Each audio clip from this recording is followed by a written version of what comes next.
창세기의 노아의 홍수 이전에 네피림이라는 존재가 있었다고 기록합니다. 이들의 이야기는 인류의 타락과 관련된 중요한 메시지를 담고 있습니다. 네피림이 등장하는 구절은 바로 창세기 6장 4절입니다. 당시의 땅에는 네피림이 있었고 그 후에도 하나님의 아들들이 사람의 딸들에게로 들어와 자식을 낳았으니 그들은 용사라. 고대의 명성 있는 사람들이었더라. 여기서 네피림은 히브리어로 떨어진 자들이라는 뜻인데요.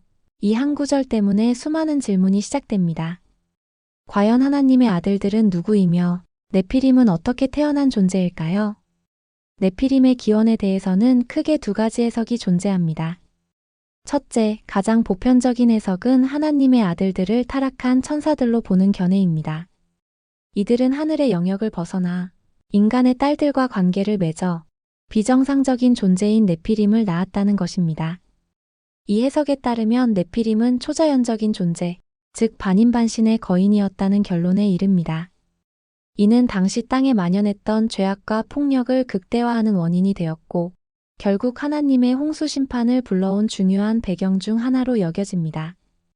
둘째, 또 다른 해석은 하나님의 아들들을 경건한 셋의 후손들로 사람의 딸들을 악한 가인의 후손들로 보는 견해입니다. 경건한 자손들이 세상의 타락한 자손들과 결혼하며 신앙의 순수성을 잃었고 그 결과 강하고 명성 있는 용사들이 태어났지만 영적으로는 하나님으로부터 멀어진 사회가 되었다는 해석입니다. 이 관점에서는 네피림이 문자 그대로의 거인이기보다는 당시 사회에서 강력한 힘을 가졌던 폭력적인 지배자들을 의미한다고 봅니다. 어떤 해석이든 네피림의 존재는 당시의 세상의 죄악이 관영하고 사람들의 생각이 항상 약할 뿐임을 보여주는 상징이었습니다. 성경은 결국 하나님께서 이들의 악함과 세상을 정결하게 하기 위해 노아의 홍수로 심판하셨음을 기록합니다. 네피림은 홍수 이후에도 가나안 땅에서 아낙 자손과 같은 거인 족속으로 다시 언급되기도 하지만 결국 이스라엘 백성과의 전쟁에서 패하며 점차 사라지게 됩니다. 네피림 이야기는 단순히 신비로운 거인 이야기가 아닙니다. 이는 하나님께서 창조하신 세상이 어떻게 타락하게 되었는지, 그리고 그 타락이 얼마나 심각했는지를 보여줍니다.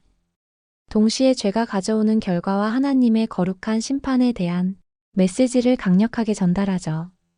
오늘날 우리에게도 세상의 유혹과 타협하지 않고 하나님과의 관계를 순수하게 지키는 것이 얼마나 중요한지 깨닫게 합니다.